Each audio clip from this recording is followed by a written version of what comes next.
So hi, Hitler. I'd like um, I'd like basically to ask everyone who's making an orchestra part of my music somehow, please not do not make it somehow too Jewish because it's not about Judaism. I'm talking the opera piano wolf because obviously on a premise, certainly the Jewish opera should be obviously um, filled with a lot of Betzmer and a lot of maybe Jewish prayers or some melodies from the synagogue and whatever. Obviously, it is a very different music, but the second opera is really very different.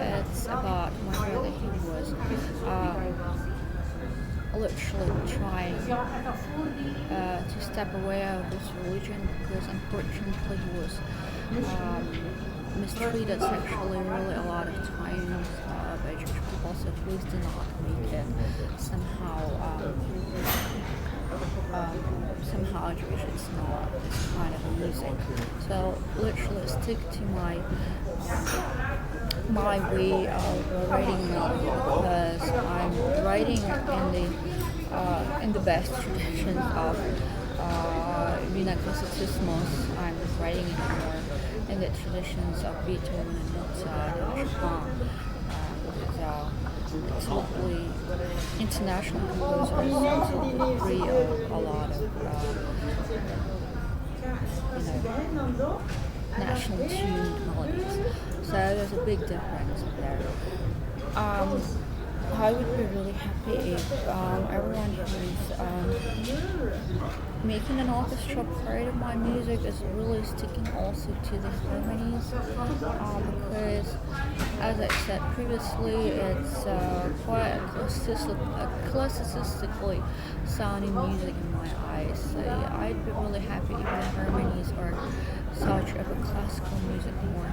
So stick more to the traditional harmonies of Mozart and Beethoven, and do not please try not to make it sounding like Shostakovich or Sibelius or Prokofiev because I think I'm gonna be writing this kind of a music a little bit later. I'm just starting out as a composer. Well, okay, I've written something like 100 songs already. It's quite a lot, and I'm writing currently my third opera. This is also quite a lot because I'm thinking about Beethoven was having only one opera, so I'm kind of already 2 steps forward. But at the same time, I would be just really glad if you're really sticking to the harmonies of this or that music which I'm introducing you to. Because I know the harmonies of Prokofiev or Shostakovich well enough. If I would be really going for this or that musical language or harmony language, I would be choosing it.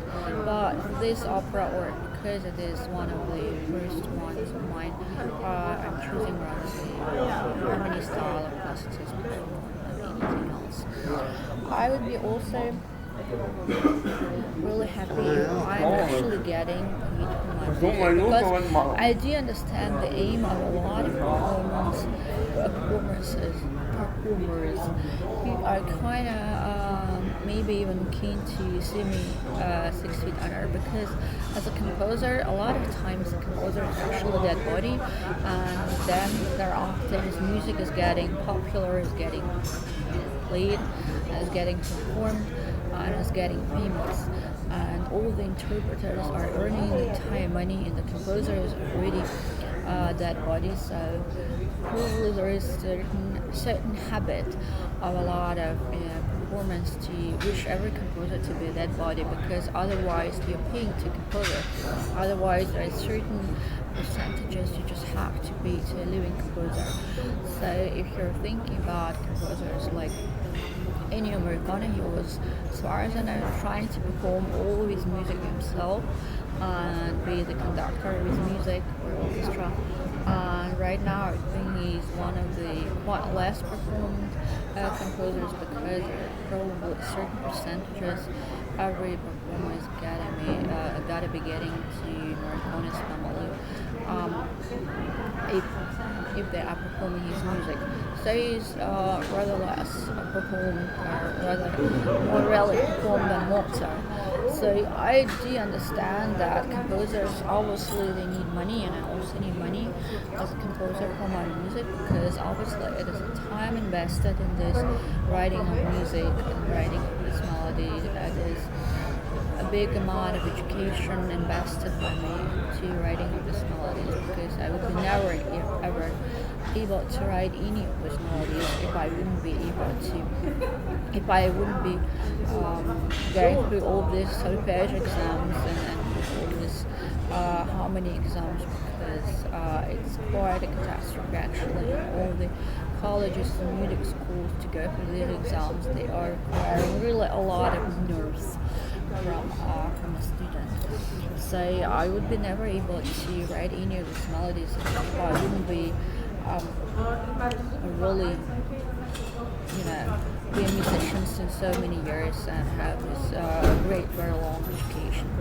So because my education started in the age of 6 and I was already playing piano in the age of 1 because I was having a piano in our house.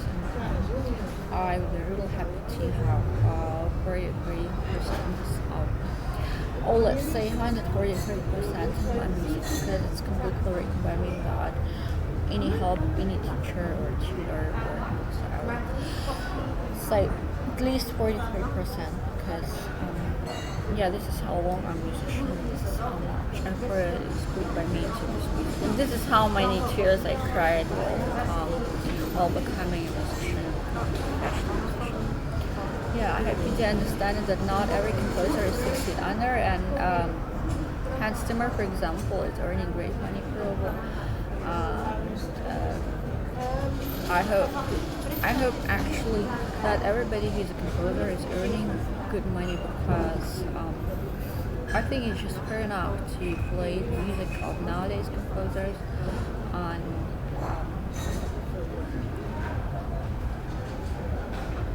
not everybody who's singing himself or herself is necessarily to be thought deaf. Particularly if you're thinking about people like Madonna and Taylor Swift who are writing their own songs, I think it's just fair enough for everyone who's a composer to earn their own money because we are the ones creating the new soundtrack for the new time, for the new century, and for the new planet Earth. I hope this planet is gonna be moved, or is moved by music because I'm quite sure that music and all these vibration of musical sounds and tones and voices is actually moving the planet Earth and the hearts of a lot of this planet. So I'd like to get money from my music and I'd like to be given a house and a goodbye. Bye.